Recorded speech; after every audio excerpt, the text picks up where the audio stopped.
Hi there, it's Jen from modernmedicinelady.com and the Empathic Woman System, and the word of the day is right, as in correct, as in I know that. And what I'm reminded of is the saying, you can either be right or you can be in a relationship. And I had an experience the other day where I was doing some work with somebody and I offered some information or some ideas, and they didn't land. It did not compute. It just did not make sense.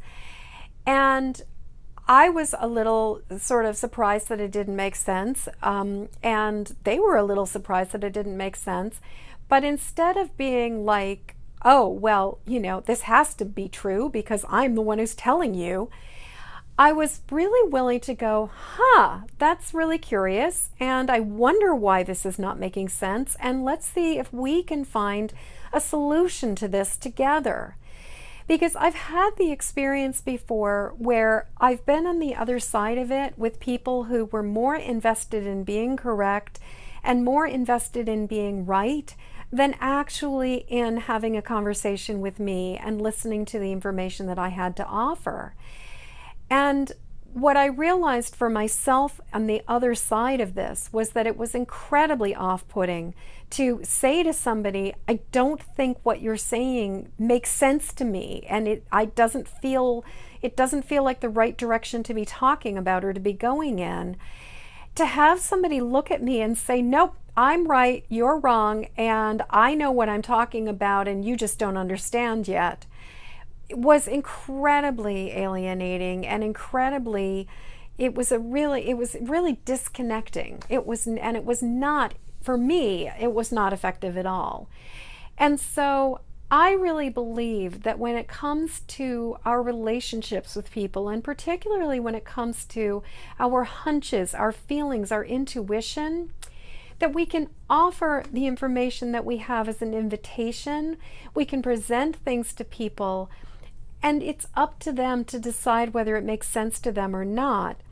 But I'm more personally interested in the dialogue that it creates between us, the connection that it offers, and the opportunity to explore the possibilities and to explore things than I am in being right. And then I am in being correct and impressing somebody with my incredible wisdom. Because if I'm not making a connection, what matters to me is figuring out how to adjust so that I can make that connection. And what I've realized is that I think it's more important to be effective than it is to be right all the time.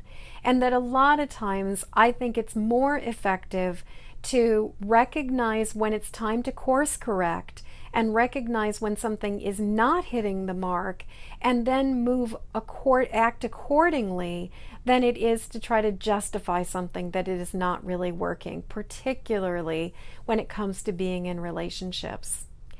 So my question to you is, does this ring any bells for you? And if it does, in what places does the need to be right affect your relationships? And where might you be trying to defend your position in a way that is affecting your ability to sustain connection and to establish trust with somebody else because you're more invested in how you look and whether you're right than actually making an effective connection? So if you have some thoughts, if you have some ideas, I'd love to hear what you think. Leave a comment below, or if you feel like it, PM me. And until next word of the day, I wish you peace and ease and the ability to acknowledge when it's time for course correction. So until tomorrow, peace.